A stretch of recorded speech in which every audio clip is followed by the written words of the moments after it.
శ్రీశైల పర్వతానికి ఒక విశిష్టమైన లక్షణం. ఏమిటి ఆ విశిష్టమైన లక్షణం అంటే, శ్రీశైలంలో వెళ్లి మల్లికార్జున లింగానికి అభిషేకం చేయడమో, భ్రమరాంబ అమ్మవారికి కుంకుమార్చన చేయడమో కాదు. శ్రీశైల శిఖరం దృష్ట్వా పునర్జన్మ న విద్యతే.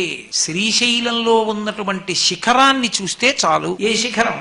దేవాలయ శిఖరం. దేవాలయ శిఖరాన్ని చూశాడనుకోండి, పునర్జన్మ లేదు. అయితే శిఖరం చూస్తే వచ్చేస్తుందా అండి మోక్షం అంటే?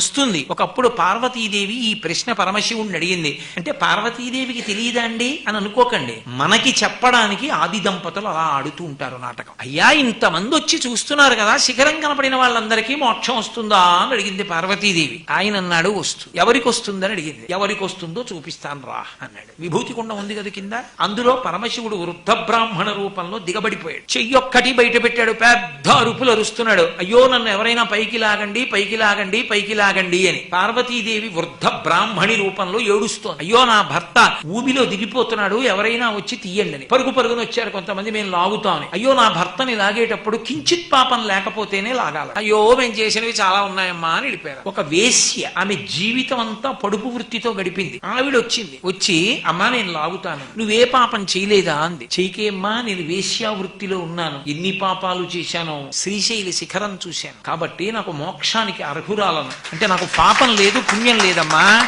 పరమశివుడు చెప్పిన మాట, శిఖరం చూశాక నాకెక్కడుంది? నాకు పాపము లేదు, పుణ్యము లేదు, రెండూ కాలిపోతే మోక్షం. ఏ ఒకటి మిగిలినా పునర్జన్మ. కాబట్టి నాకు రెండు లేవమ్మా, నేను లాగచ్చు పరమశివుడని పైకి లాగింది. శంకరుడు అప్పుడు ప్రత్యక్షం అయ్యాడు. పార్వతి, నమ్మకం అన్నది ప్రధానం. ఎవరికి నా వాక్కు యందు నమ్మకం ఉన్నదో వాడికి మోక్షం తప్ప ఏదో ఓ ప్రయత్నం చేద్దాం అన్న వాళ్ళకి కాదు పార్వతి. ఇప్పటికీ మీకు ఆ వేశ్య ఉంది శ్రీశైలంలో, మీరు చూడొచ్చు. ఎక్కడుందో తెలుసా? మీరు మల్లికార్జున దేవాలయంలో దర్శనం చేసుకుని బయటికి వచ్చిన తర్వాత మల్లికాకుండము అని ఉంటుంది. ఆ మల్లికాకుండానికి దక్షిణ భాగంలో ఆవిడ శిల్పం, రెండు కళ్ళు అవి చెక్కి మల్లికార్జున లింగానికి పక్కనే ఉంటుంది ఆవిడ. ఏ తల్లి అంత నమ్మకంతో శివుడిని చేపట్టి లాగిందో ఆమె అక్కడే ఉంది ఇప్పటికి. ఆవిడ దర్శనం చేయమని చెప్తారు. శ్రీశైలంలో ఒక అద్భుతం, ఒక వేశ్య అంతటి ధృతితో, అంత నమ్మకంతో పరమశివుడి పక్కకే వచ్చి చేరి దేవాలయంలో ఆమె ఇప్పటికీ భక్తుల చేత దర్శనం పొందుతోంది. అందుకే శిఖరానికి వెళ్లే ముందు ఆవిడ్ని చూసి వెళ్ళమని చెప్తారు. నమ్మకం